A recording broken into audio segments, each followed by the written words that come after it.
अवधूत चिंतन श्री गुरुदेव दत्त श्री स्वामी समर्थ महाराज की जय. स्वामी दत्त सेवा या चॅनलवर तुम्हा सर्वांचे खूप खूप स्वागत. तुम्हा सर्वांचं आरोग्य उत्तमाचं राहू दे, राहिलेलं आयुष्य आरोग्यदायी जाऊ दे, तुम्हा सगळ्यांना दीर्घायुष्य मिळू दे अशी मी स्वामीचरणी प्रार्थना करते. माझ्या व्हिडिओला सुरुवात करते.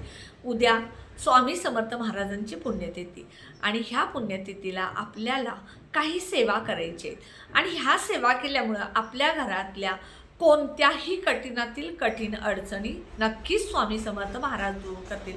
कारण स्वामींनी म्हटलेलंच आहे बघा, भिवू नकोस मी तुझ्या पाठीशी आहे. अशा ह्या स्वामी समर्थ महाराजांचा आपल्या शरीरात, आपल्या मनात, आपल्यावरती चराचरामध्ये स्वामींचा आशीर्वाद आपण सेवा केल्यामुळे मिळत असतो. आता स्वामी जे आहेत ते स्वामी भक्तीचे भुकेले आहेत. त्यांना फक्त मनापासून भक्ती हवी असते. त्यांना भरमसाठ फुलं, भरमसाठ नैवेद्य, भरमसाठ सोनं नाणं किंवा भरमसाठ वस्तू काही नको असतं. स्वामींना फक्त नामस्मरण आणि स्वामींची सेवा आणि स्वामींची मनापासून भक्ती हे करणं फार महत्त्वाचं आहे. स्वामी समर्थ महाराज हे दत्त महाराजांचे अवतार आहेत आणि आपण स्वामी समर्थ महाराजांची ज्या वेळेला सेवा करत असतो त्यावेळेला अगदी मनापासून करायचे. निशंक हो, निर्भय हो म्हणणारे प्रचंड स्वामीबळ पाठीशी रे. म्हणजे निसंकोचपणे, निस्वार्थीपणे तू जर सेवा केलीस तर तुझ्या पाठीशी खंबीरपणे स्वामी समर्थ महाराज उभे आहेत.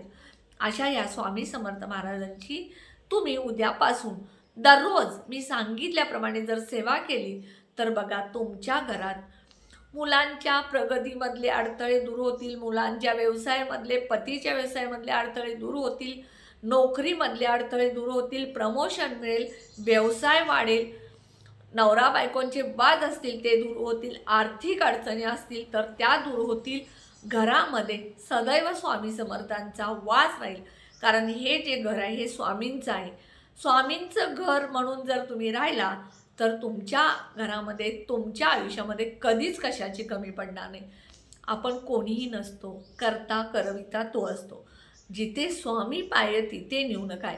म्हणजे स्वामी जिथे जिथे आहेत तिथे तिथे तुम्हाला काही कमी पडणार नाही आहे. अशा ह्या स्वामींच्या घरामध्ये तुम्हाला उद्यापासून अतिशय महत्त्वाची एक सेवा करायची. कोणती सेवा तर बघा, उद्या स्वामी समर्थ महाराजांची पुण्यतिथी आहे. सकाळी लवकर उठायचं आहे, घरातली साफसफाई करायची आहे, होमरा स्वच्छ धुवायचं आहे, दरवाजा पुसायचा आहे, नित्यनेमाप्रमाणे होमऱ्याला हळदीचं लिंपण, तुळशीला पाणी, जल, कच्चं दूध सगळं अर्पण करायचं. नित्यनेमाची देवघरातली पूजा करायची. उद्या पिवळं वस्त्र परिधान करा. कारण पिवळ्या वस्तू, पिवळं वस्त्र, पिवळा रंग स्वामी समर्थ महाराजांना अतिशय प्रिय आहे. पिवळं वस्त्र परिधान करा. वस्त्र जे आहेत ते धुतलेले असावे. त्यामुळं आज तुम्ही जे उद्या घालणार आहे ते धुवून स्वच्छ ठेवा. कसं असतं बघा, आता हा जो ड्रेस मी घातलेला आहे हा बाहेर जाताना घातला, कुठेतरी माझा स्पर्श कुणाला तरी होतो, कुणाचा तरी विटाळ झालेला असतो, कुणाच्या घरामध्ये सुतक असतं, कुणाच्या मासिक धर्म असतो, त्यामुळे एकमेकाला लागलेला असून ते विटाळाचा ड्रेस आपण घरामध्ये तसाच ठेवतो. म्हणून घरात आल्यानंतर हा जो तुम्ही बाहेर घालून गेलेला ड्रेस फक्त पाण्यातून काढून जरी सुकायला टाकला तरी चालेल. असं स्वच्छ धुतलेलं वस्त्र परिधान करा. देवघरातली पूजा केल्यानंतर स्वामी समर्थ महाराजांची जी मूर्ती आहे ती एका ताम्हणमध्ये घ्या. महाराजांना पाण्याने, पंचामृतने, केशर दुधाने अभिषेक घाला. मूर्ती स्वच्छ पुसून घ्या. महाराजांना हिना अत्तर लावा आणि त्यानंतर महाराजांना एका पाटावरती पिवळं वस्त्र अंथरा. त्यावरती महाराजांची मूर्ती स्थापन करा. महाराजांना पिवळं चंदन, अष्टगंध, फूल पिवळं अर्पण करा आणि त्यानंतर हातामध्ये तुम्ही संकल्प करून करा किंवा बिना संकल्प करा. संकल्प करून केला तर तेवढे दिवस तुम्हाला कुठेही नॉनव्हेज खायचं नाही आहे किंवा म्हणजे ब्रह्मचर्य पाळायचं आहे. दुसरी गोष्ट, तुम्हाला परान्न खायचं नाही. त्यामुळं तुम्ही न संकल्प करतासुद्धा मनापासून उद्यापासून जर ही सेवा केला तर 100% स्वामी समर्थ महाराज तुम्हाला फळ देणार. कोणती सेवा तर दररोज न चुकता स्वामी समर्थ महाराजांना कच्च्या दुधाचा एक वेळ तारक मंत्र म्हणत किंवा 11 वेळा श्री स्वामी समर्थ, श्री स्वामी समर्थ महाराज म्हणत अभिषेक घाला आणि दररोज 11 वेळा तारक मंत्र म्हणा. 11 वेळा 1 मिनिटाला एक तारक मंत्र होतो संपूर्ण. त्यामुळं 11 मिनिटाची फक्त ही सेवा आहे. दररोज 11 वेळा जर तुम्ही तारक मंत्र म्हटला, दररोज कंटिन्यू, कधीही चुकायचं नाही. बाहेर गावी गेला, अभिषेक राहायला चालेल. समजा तुम्ही गावी गेलाय आणि अभिषेक करायला तुम्हाला येत नाही, कारण दुसऱ्याच्या घरामध्ये किंवा परगावाला जात असताना तुम्ही अभिषेक करू शकत नाही. बाहेर गावी तुम्ही राहिला असाल तर तिथे अभिषेक करणं शक्य नसेल तर चालेल, पण 11 वेळा दररोज न चुकता तारक मंत्र म्हणायचं आहे. मग तुम्ही कुठेही असाल तिथे म्हणा. हा 11 वेळाचा तारक मंत्र जर मनापासून शुद्ध भावनेनं आणि अगदी स्वामींना स्मरून जर म्हटला, तर स्वामी तुम्हाला कधीच कुठल्याच गोष्टी चुकूनही वाईट करणार नाहीत आणि तुमच्या आयुष्यातल्या ज्या वाईट गोष्टी आहेत ते दूर करणार आणि तुम्हाला इतकं भरभरून देणार की सदैव स्वामी तुमच्या पाठीशी राहणार आणि स्वामी तुम्ही जे जे म्हणाल ते ते देणार. फक्त स्वामींना तुम्ही ज्या इच्छा मागताय त्या इच्छा न बोलता, फक्त स्वामींना तुमच्या इच्छा भरपूर असतात. म्हणजे मानव धर्माच्या इच्छा भरपूर असतात, माझ्याही आहेत, तुमच्याही आहेत. कारण आपण बघा, लहान मुलं असलं की म्हणतो बाळ मोठं होऊ दे, चांगल्या शाळेत जाऊ दे, शाळा झाली की तो चांगल्या कॉलेजला जाऊ दे, त्याला चांगली नोकरी लागू दे, मग त्याचं लग्न होऊ दे, मग त्याला एक सुंदर बाळ होऊ दे. अशा आपल्या अपेक्षा, इच्छा असतात.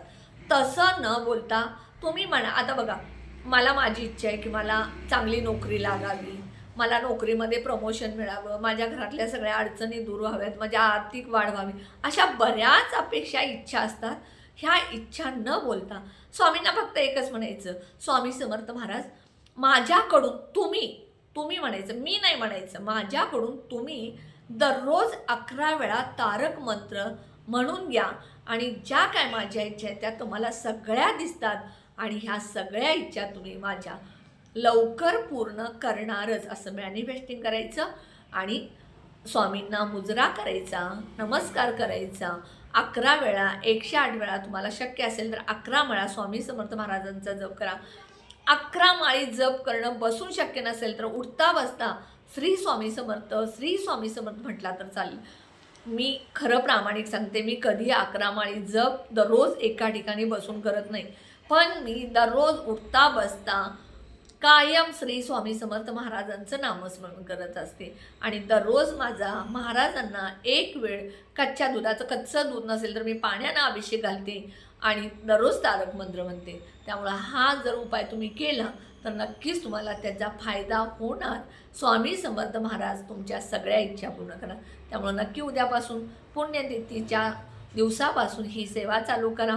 पुढच्या पुण्यतिथीपर्यंत तुम्हाला काय फायदा होतो ते तुम्ही बघा, स्वतः अनुभव घ्या. कमेंट बॉक्समध्ये श्री स्वामी समर्थ लिहायला विसरू नका. व्हिडिओ जास्तीत जास्त शेअर करा, लाईक करा, ऑल बटनला क्लिक करा. त्यामुळे माझे छोटे छोटे उपाय सेवा तोडगे करतील आणि जे कोणी माझा व्हिडिओ नवीन बघत असेल त्यांनी प्लीज माझ्या व्हिडिओला सबस्क्राईब करायला विसरू नका. श्री स्वामी समर्थ.